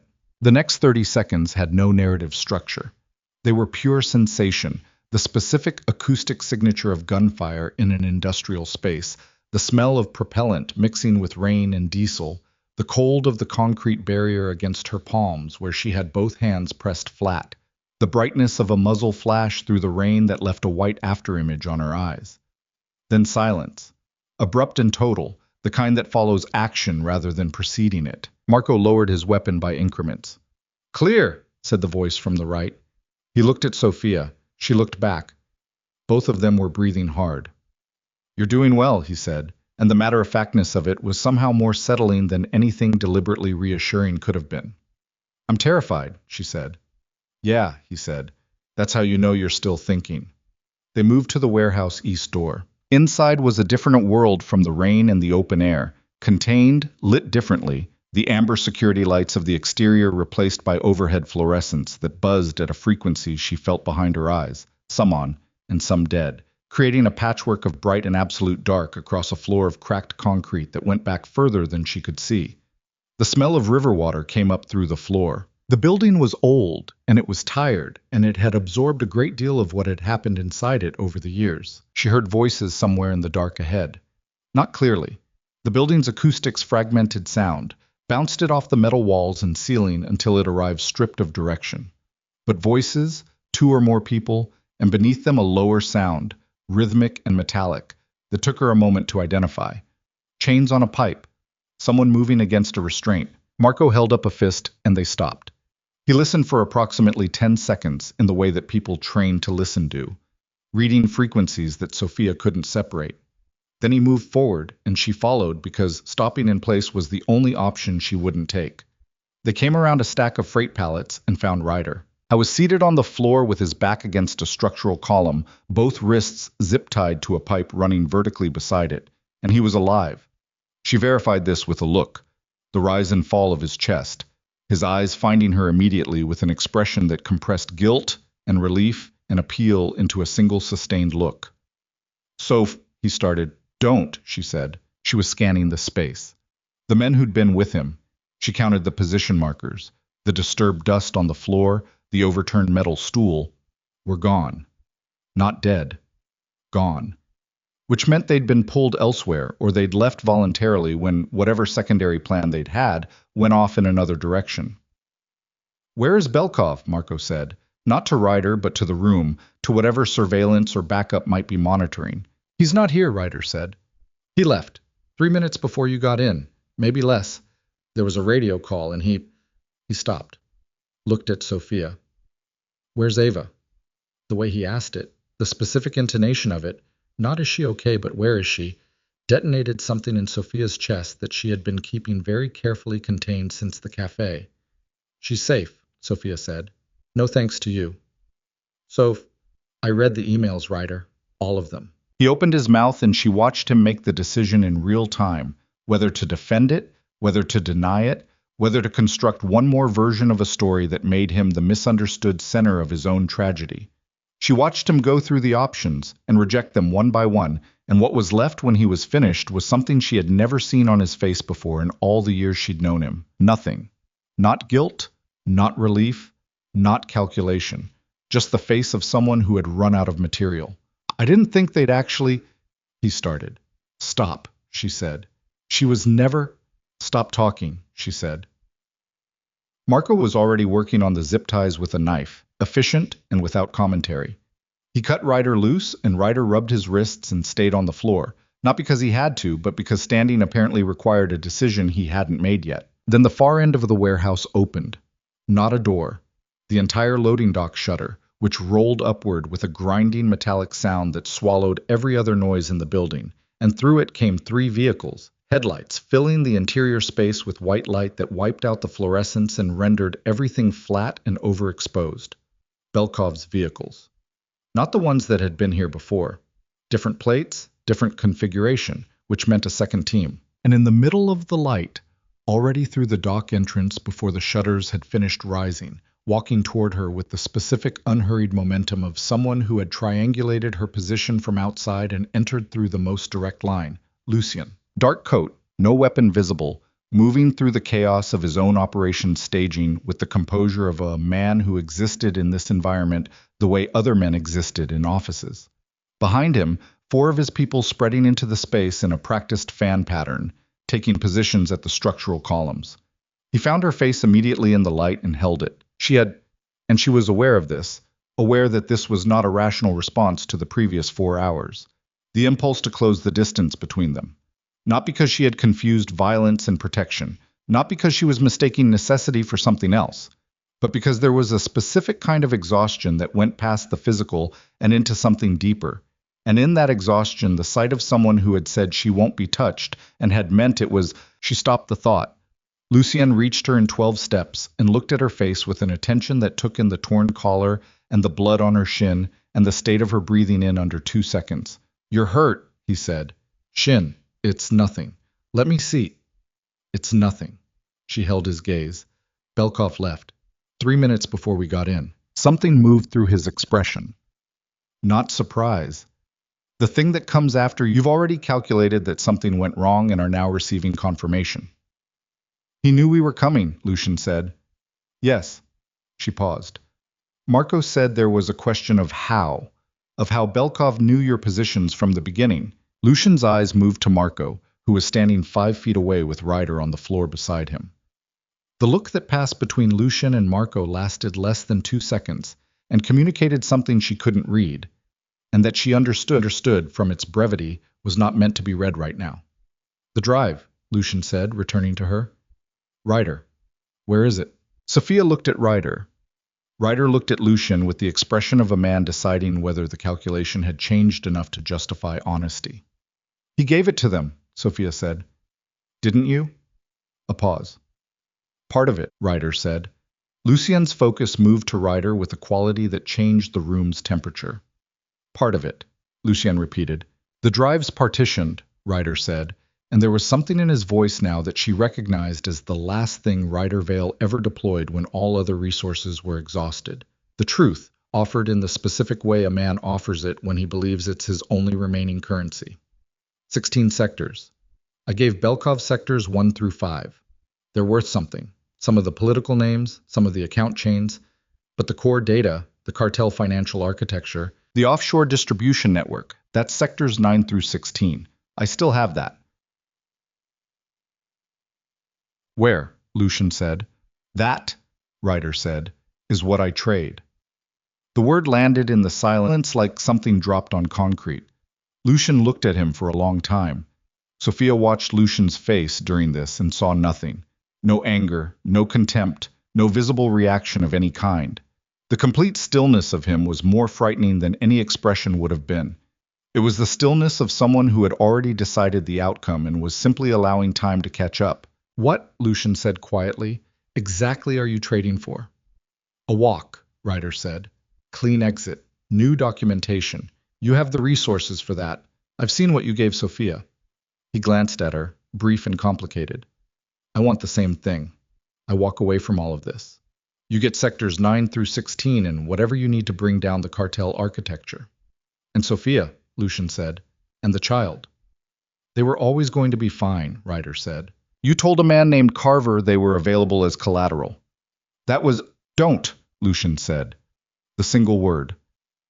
Ryder closed his mouth. Where's the remainder of the drive? Lucien said. Ryder looked at him. Then he looked at Sophia. Whatever he saw on her face apparently resolved something, because he reached into the lining of his jacket, his fingers finding a seam that had been restitched, clearly, recently, the kind of modification done in a hurry with inadequate equipment, and produced a small object that fit in his palm. A drive. Black, unremarkable, the size and shape of something you'd use to back up photographs. He held it out. Lucien did not take it immediately. He looked at Ryder for another long moment with those pale eyes that gave nothing away. And then he reached out and took the drive and closed his fingers around it. He turned to Sophia. We need to move, he said. Belkov isn't running. He's repositioning. He'll hit this location inside 20 minutes when he confirms the exchange didn't go his way. Where? I know where he's going, Lucien said. She looked at him. He looked back, and in his face was a quality she had not seen there before. Not the composure, not the cold professionalism, but something underneath those things. Something that was doing the work of holding him together, the same way her own version of it was holding her together. And this similarity between them was both terrible and, in a way she had no language for yet, something else entirely. He's going to the estate, she said. Lucien's jaw tightened. One motion, that was all. But it was the answer. Ava. Sophia was already moving toward the dock doors before the word had fully formed, and behind her she heard Lucien's footsteps matching hers beat for beat. And beyond the warehouse, the rain was coming down like the city was trying to wash itself clean of everything that had happened and not quite managing it. And somewhere 40 minutes away on a hill above the city, a little girl was asleep with her cloth rabbit and her fish named Gerald. And the man who ran the most dangerous private security operation in the eastern United States was running next to Sophia Hartwell toward a car, because they were both, for completely different reasons, that were beginning to converge into the same reason, terrified of the same outcome. They hit the vehicle at the same time. Both doors, both sides, simultaneously. And Sophia registered this with a part of her brain that was still processing details, even while the rest of it was running on something that had gone past fear into pure white determined velocity. The driver had the engine going before either of them had fully closed their doors. The warehouse disappeared behind them. The port district moved past in amber streaks and rain. In the back seat, Lucien was already on a phone speaking rapid, low, controlled words to whoever was at the estate. His free hand was braced against the door as the vehicle took a corner at a speed the chassis was not entirely comfortable with. Sophia stared through the windshield at the road, unspooling ahead in the headlights, and thought about Ava's face when she'd looked up from the fish pond in the early morning light, completely unguarded, completely unaware, completely safe, in the way that only people who don't yet know what safety costs can be. She thought, nothing is going to touch her. She thought, I will end anything that tries. She looked at Lucien on the phone beside her, his face in the light from passing street lamps, the scar at his eyebrow, the absolute concentration with which he was managing three things simultaneously, and she understood, not warmth, not romance, but something more structural, that he was thinking the exact same thing. The vehicle hit the highway, and the engine opened up, and the city fell behind them, and the dark road ahead narrowed in the rain to two headlight beams, and whatever was waiting at the end of them. From Lucien's phone, held briefly away from his ear, she heard a voice she recognized as the guard at the front gate, and the words the voice was saying arrived in the vehicle like something breaking. They're already here. East perimeter breach. 3 vehicles. The call cut out. Lucien looked at Sophia. Sophia looked at the road. The driver pushed the accelerator to the floor. They came up the drive at 110 miles an hour, with the gate already open and listing on one hinge. The iron twisted where something heavy had pushed through it, and Sophia saw the first vehicle before the driver had finished braking. One of Belkov's, a black panel van, driver's door hanging open. The vehicle itself canted sideways across the garden path at an angle that meant it had been stopped by something rather than parked. There was a body near the front wheel, not moving. She was out of the SUV before it had fully stopped, her shins screaming where the window frame had opened it 4 hours ago, the cold hitting her face like a slap. Behind her she heard Lucien's door, and behind that the sound of his people moving through the dark, in the fast coordinated way they moved when the situation had already passed the planning stage and entered the execution stage. The estate's exterior lights were on, all of them, triggered by the breach, washing the grounds in white light that turned the rain into silver needles.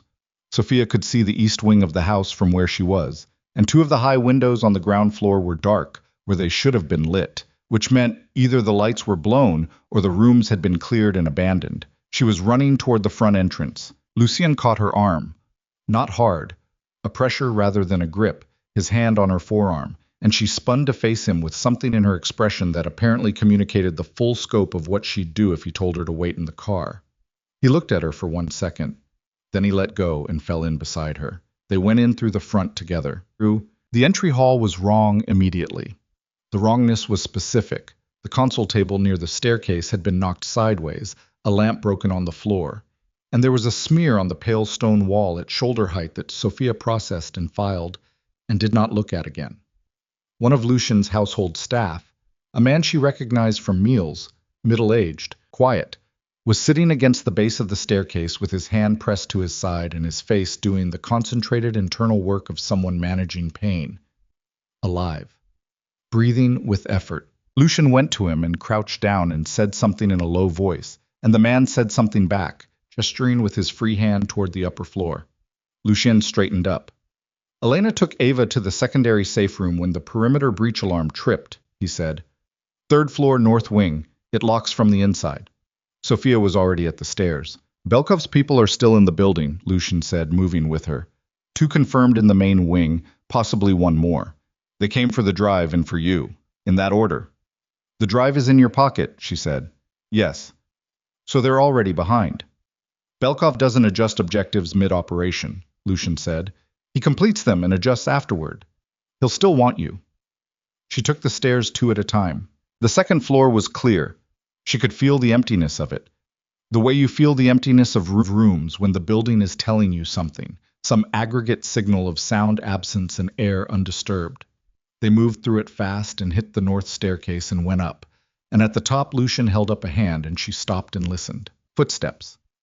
Above and to the right, not running but moving deliberately, the sound of a search pattern, room to room, methodical, looking for something that hadn't been found yet. Lucien looked at her. He pointed at himself and then at the sound's direction. Then he pointed at her and at the door at the end of the hallway, which she understood from the layout was the north wing corridor. She shook her head. He looked at her with an expression that was not argumentation but something more honest, a man who was afraid for her and had no time to be afraid, doing the rapid internal negotiation between those 2 states. I'm faster, she said quietly. I know where the room is. You don't. I know this house better than... I know where my daughter is, she said. That's not the same thing. A beat. 1 second. He reached into his coat and put something in her hand. She looked at it. A compact phone with a single contact already pulled up on screen. If the room is compromised, he said, you call that number and you do not open the door for anyone except my voice. Not Marco's. Mine. Okay, she said. Say it back. Not anyone except your voice, she said. Go. He went. She went. The north wing corridor stretched in front of her, half lit by the exterior lights coming through the windows at the far end. 7 doors. The safe room was the last one on the left. She'd been shown it her first evening at the estate as a formality. She hadn't taken seriously at the time and was taking very seriously now. She was 30 feet from the door when the 5th door on the right opened. The man who came through it was large and pale-haired in the way that all of Belkov's people seemed to be, built on a similar template, and he had a weapon in his right hand that he was raising as he came through the door because he had heard her in the hallway, or he had been waiting for exactly this. Someone coming to the thing he'd been sent to find. Sophia did not stop. She ran straight at him. This was not a strategy she had been taught. It was the opposite of a strategy. It was the product of a brain that had been running on pure biochemical emergency fuel for 4 hours, and had bypassed the deliberation stage entirely, and it worked exactly as well as anything that relies on the gap between what someone expects and what actually happens. He was raising the weapon to a target at hallway distance, and the target eliminated the distance in under 2 seconds, and she hit him low and with her full weight, and they went into the wall together, the weapon discharging into the ceiling, the sound of it in the enclosed hallway, something she felt in her teeth. It was larger than her by a significant margin, and they both knew it, and for approximately 4 seconds, it didn't matter because she had her elbow in his throat and her knee in a place that recalibrated his priorities. And by the time the margin reasserted itself, she had already gotten her feet under her and was at the safe room door. She knocked. 4 times, fast, then 2 slow. The signal Elena had given her, silence on the other side. Then, code word. Elena's voice muffled by the door and something else. A barricade, Sophia guessed, furniture pushed against it. Sophia stared at the door. She had never been given a code word. She had not been here for the full protocol briefing. She had been given the knock pattern and nothing else. The man in the hallway was back on his feet. Elena, Sophia said, loud and fast. I was never given the code word. My name is Sophia. Ava's rabbit is named Gerald. He has opinions about fish. Elena, open the door. A pause. 3 seconds. 4, 5.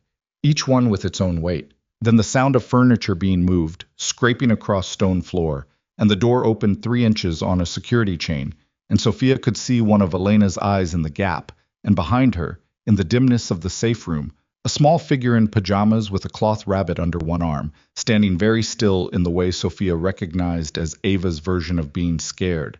Not crying, not running, just very still, making herself small, waiting for her mother to tell her what the world was. Let me in, Sophia said. The chain came off. She was through the door, and the door was shut, and she had Ava in her arms before Elena had finished relocking it, Ava's legs wrapping around her waist, and her face pressing hard into Sophia's shoulder and her small fist twisting in the back of Sophia's jacket, and Sophia held her with both arms and stood in the middle of the dark safe room and breathed. Hi, baby, she said. Mama, muffled against her shoulder. Not a question, just the word pressing into her, looking for confirmation that the word still meant something. I'm here, Sophia said. I've got you. I've got you. She held on. Behind the door, distantly, from the direction of the main wing, she heard sounds that she identified and categorized and set aside. The sounds of Lucien's operation resolving itself, the specific acoustic grammar of a building being cleared. It went on for 7 minutes by the clock on the safe room wall. Then it stopped.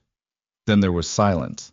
Then Lucien's voice from the hallway, saying her name once.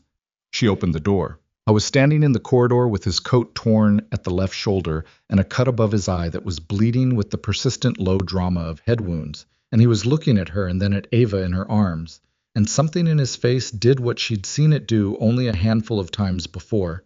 It gave up its architecture and became, briefly, just a face. She's okay, Sophia said. I can see that, he said. Ava turned her head to look at him from the safe position of her mother's shoulder. She studied him for a moment with the frank, assessing gaze she applied to most things. You're bleeding, Ava said. I know, Lucien said. Does it hurt? A brief pause. A little. A medium little? Something moved across his face that Sophia had never seen there and would not have a full name for until later. The expression of a man encountering something simple after a sustained period of complexity, like light through a window in a room that has been dark. Yes, he said. A medium little. Ava appeared to accept this as sufficient information and tucked her face back into Sophia's shoulder. They went downstairs. The next 2 hours were the work of aftermath, which has its own particular texture. Slower than the emergency that precedes it, sharper in some ways because the adrenaline has dropped, and the details come into focus without the protective blur of crisis. Lucien's people moved through the house documenting and extracting, dealing with Belkov's men. 3 captured, 1 dead, 1 who had departed through the east window and was apparently considered accounted for by other means. The man Sophia had hit in the north corridor was among those captured, sitting zip-tied in the ground floor study with a split lip and the resigned expression of someone whose employer's operational plan had failed to account for a factor that was hard to categorize. The staff member with the side wound was taken to a medical facility in one of Lucien's vehicles. His injury was serious but not fatal, or so Marco reported with the specific precision of a man who understood the difference between those 2 words in ways the general population did not. Elena took Ava to the kitchen and gave her hot chocolate, and the 2 of them sat at the kitchen table in a pool of warm light while the rest of the house went through its post-crisis processing. And Sophia stood in the kitchen doorway for a moment, watching her daughter wrap both hands around a mug too large for them and ask Elena whether she thought fish could smell hot chocolate. Then she went to find Lucien. He was in the garden. Of course he was in the garden. She was beginning to understand this about him, that when the pressure got to a specific pitch, he came here, to this particular combination of stone and water and old plantings, the same way other people went to specific rooms or specific silences.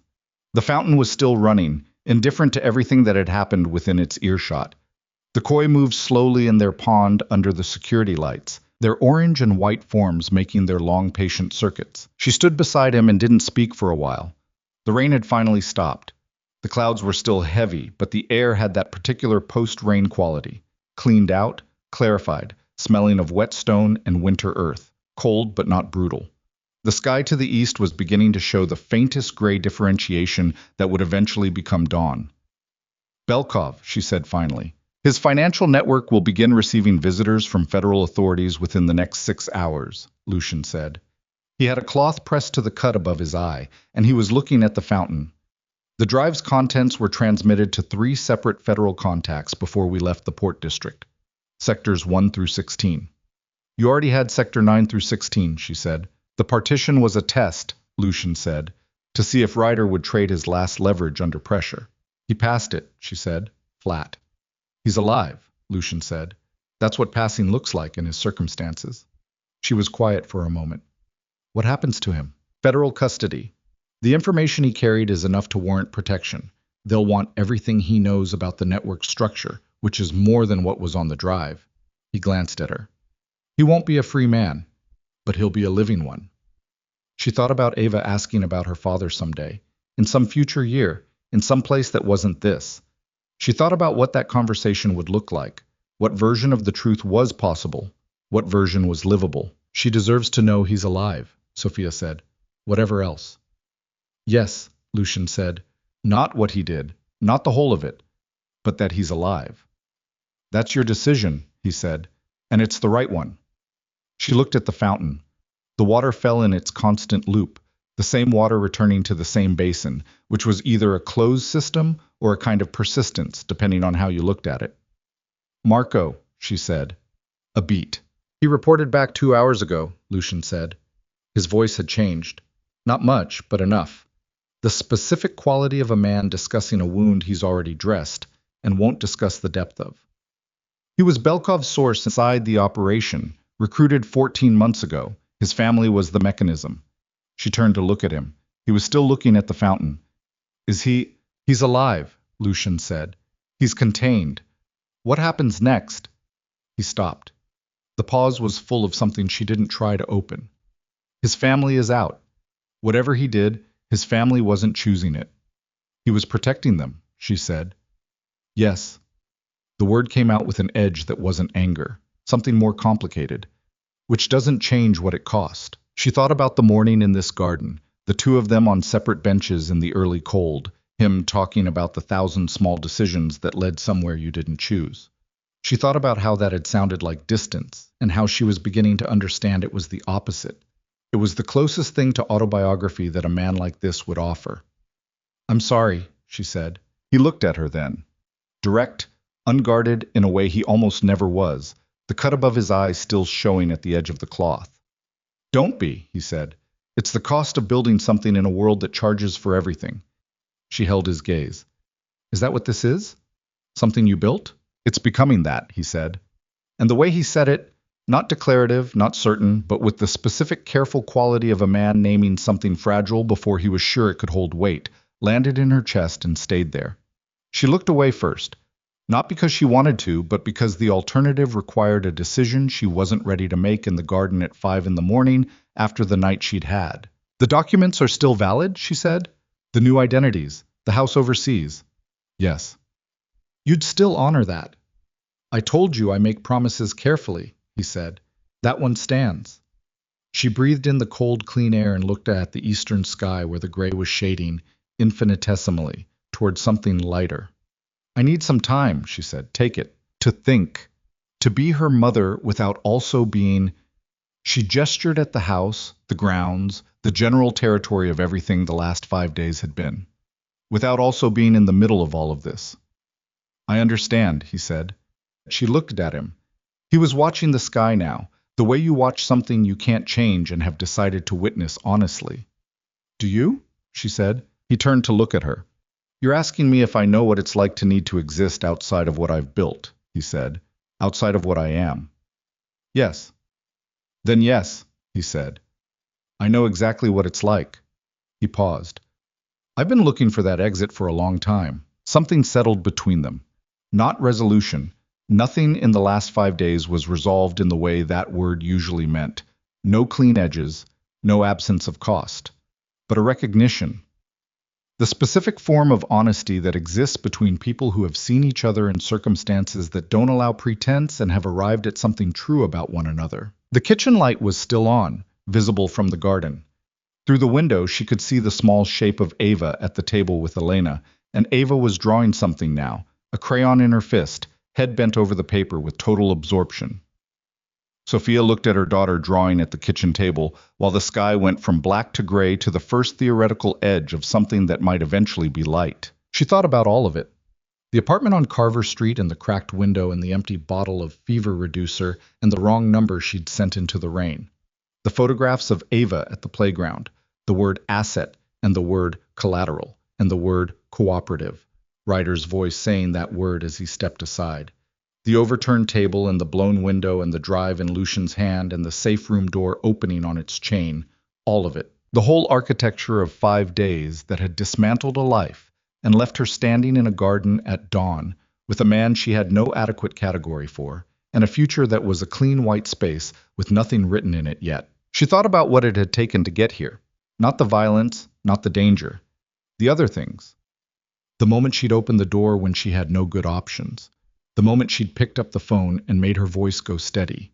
The moment she'd stopped waiting for someone to protect her and understood that the protection was already inside her, had always been, expressed in the form of a woman who would overturn a table and run toward danger and stand in a hallway and say, not anyone except your voice, and mean it and follow it and not break. She had not been made by this week. She had been revealed by it. She heard the kitchen door open behind her and small footsteps on the stone path, and then Ava was beside her, having apparently gotten bored with the drawing and found her way out with the navigational instinct that small children deployed like a sixth sense whenever their mothers had been in one place for more than 10 minutes. Ava pressed against her leg and looked up at Lucien. Gerald was awake, she reported. He swam in a circle. He does that in the morning, Lucien said. Why? I don't know, he said. Ava thought about this. Maybe he's saying good morning to the other fish, she said, like in a circle so everyone hears. Maybe, Lucien said. Ava looked at the sky, which had now committed to something. Pale gray going to pale gold at the eastern edge. The very beginning of the sun's argument. She accepted it with the profound equanimity of children and early risers. Then she put her small hand in Sophia's, and they stood there, the three of them, in the garden in the almost morning, while the city somewhere behind the hill was beginning its day with no knowledge of what had occurred in its streets the night before, which was the way cities always worked, indifferent and continuous, making no distinction between the people for whom everything had changed and the people for whom nothing had. The car came for Sophia and Ava 2 days later. Lucien had arranged it, a driver she hadn't met, a route to an airport she wouldn't know until she was on it. A flight to a country whose name appeared on the documents as a destination, and would, in time, become the word for home. Ava had packed Gerald the rabbit, and had said goodbye to Elena with the intensity that children applied to partings from people who had been kind to them, and she had stood at the koi pond for a long time saying things to the fish that Sophia couldn't hear and Sophia hadn't asked about. Lucien was in the drive when they came out. He had a hand in his coat pocket, and he was looking at the car, not at her, and she could see in the line of him, the set of his shoulders, the particular quality of his stillness, that he was doing the work of people who have learned to feel things without showing them, and was, today, not entirely succeeding. She stopped in front of him. You know where you're going, he said. Yes. The contacts there are reliable. If you need anything, I have the number, she said. He nodded. His eyes moved to Ava, who was standing beside Sophia, examining her shoe with apparent great interest, and something in his expression went quiet. She'll ask about the fish, he said. Probably once a week for the next year, Sophia agreed, the ghost of that almost smile. Then his eyes came back to hers, and they were doing it again, the thing where they were completely present and completely honest, giving her no place to misread them. Sophia, he said. She waited. When you've had time, he said. When it's been long enough that you can choose something because you want it, and not because you're still catching your breath. She held up her hand, not to stop him, just to hold the moment where it was, intact, before it became anything more or less than what it needed to be right now. I know, she said. He looked at her. I know, she said again, and this time the weight behind it was different. Not a closing, but a postponement, the deliberate placing of something valuable in a safer location until the time was right to take it out and examine it honestly. He understood this. She could see that he understood it. He stepped back. She picked Ava up, and Ava, who had not been told much and had understood more than she'd been told in the way that children did, put her cheek against her mother's cheek and held on. Sophia walked to the car. She got in. Ava climbed over to the window seat and pressed her nose to the glass. And as the car moved down the drive, she watched the figure standing in front of the limestone house get smaller, and she kept watching until the trees closed overhead and the house was gone. Mama, Ava said. Yeah, baby. Do you think Gerald will remember me? Sophia looked at the canopy of winter trees moving past the window. The light through them was doing what light did in early winter at that hour, coming in at an angle, golden and brief and not promising anything, just present. Yes, she said. I think he will. Ava accepted this, pressed her forehead back to the glass, and was quiet. The drive stretched ahead of them. The gate at the end of it was open.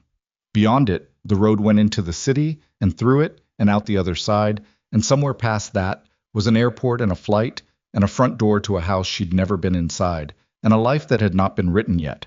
Not in fear, not in survival, not in the shape of what she'd been running from, but in something else, something that began here.